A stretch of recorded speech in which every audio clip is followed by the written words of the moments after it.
Is the definition of stress. The overall definition for stress is the body's reaction to any change that requires an adjustment or response. It can be physical, mental, or emotional, and can result from both positive and negative experiences. Firstly is from the Islam point of view. In Islam, stress is often understood as a test or trial from Allah, meant to strengthen one's faith and patience. It is seen as an opportunity for spiritual growth and a reminder of reliance on Allah for guidance and support. Based on the Quranic verses, the stressor is supposed to be a test from Allah. This verse reminds men that there will be no loneliness in life from trials and tribulations. Secondly is from the Buddha point of view. In Buddhism, stress is often described as dukkha, which encompasses suffering, dissatisfaction, and the inherent unsatisfactoriness of life. It is viewed as a fundamental aspect of existence, arising from attachment, craving, and the impermanent nature of reality.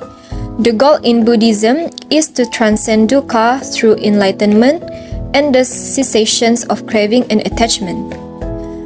Thirdly is from the Christian point of view. In Christianity, stress can be viewed as a natural part of life's challenges and trials, but it is also seen as an opportunity to rely on God's strength and trust in His plan. It is a chance to deepen one's faith and seek comfort through prayers and reliance on God's promises. Lastly is from the Hindu point of view. In Hinduism, stress is often viewed as the result of being disconnected from one's true nature or from the divine. It is seen as a state of imbalance or disharmony caused by attachment to desires, ignorance, and ego. Practices like yoga, meditation, and devotion are recommended to release stress and achieve inner peace and alignment with the divine. Next, I will talk about the type of stress. There are 3 types of stress, which are eustress, distress, and hypostress. So, let me explain you one by one each type of stress. Number 1 is eustress. Eustress refers to stress that leads to a positive response. It is the opposite of distress and can refer to any type of beneficial stress, whether physical or psychological. It tends to be short-term and often feels exciting. People perceive this type of stress as manageable and even motivating. Next is distress. Distress is a negative form of stress that can be harmful to our well-being. It is the kind of stress that overwhelms us, causes anxiety, and can have negative effects on our physical and mental health. For example, if you are constantly worried about a difficult exam or a personal problem, and it is causing you sleepless nights and have a lot of anxiety. And the last one is hypostress. Hypostress is a term used to describe a state of low or insufficient stress. It occurs when we lack motivation or stimulation, leading to feelings of boredom or disengagement. An example of hypostress could be when you have a job that doesn't challenge you enough and you feel unfulfilled and unstimulated. There are 4 causes of stress that we will explore. The first one is rising cost of living. Second one is work pressure and competition. The next one is education system pressure. And the last one is family finance.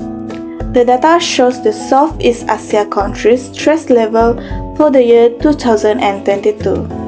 But we will only talk and discuss about the causes of stress in Singapore. The first causes of stress in Singapore is high cost of living. Singapore has constantly been ranked as one of the cities with a high cost of living. It is known for its high cost of living, including expensive housing, education, and healthcare. One of the main factors for the rising cost of living in Singapore can be attributed to Singapore's lack of land and natural resources.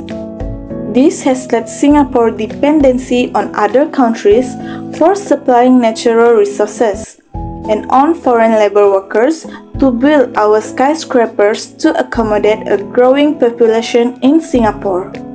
For example, a family may feel overwhelmed trying to afford housing in Singapore's competitive real estate market, especially if they have to stretch their budget to live in a desirable location close to work or schools. The second causes of stress in Singapore is work pressure and competition. Singapore is known for its highly competitive work environment. The pressure to perform well in one's career is immense, driven by factors such as the pursuit of success, financial stability, and societal expectation. Work pressure and competition in Singapore can stem from various factors, including the country's high cost of living, limited space, and emphasis on academic and professional achievement. Competition in Singapore is fierce, with individuals striving to stand out in a highly skilled workforce. This can lead to feelings of insecurity and pressure to constantly excel. Long working hours are common, with many employees feeling the need to constantly excel to stay ahead in their fields. For example, many industries in Singapore have a culture of long working hours, with employees often expected to work well beyond the standard 40 hours work week. For example, long working hours is particularly common in sectors such as finance, law, and technology, where tight deadlines and client demands drive the need for extended work days. Overall, work pressure and competition in Singapore can contribute to high levels of stress among workers, impacting their mental and physical well-being. So the next point for the causes stress in Singapore is education system pressure. Singapore education system is renowned for its rigid and high academic standards. Students face instant competition to excel in examination and secure coveted spot in top schools and universities. This pressure can start from a young age and continue through various steps of education, leading to stress among students, parents, and educators. For example, the education system in Singapore places significant emphasis on standardized testing, with major national exams such as the Primary School Leaving Examination, the GCE Ordinary Level, and the GCE Advanced Level determining student academic path.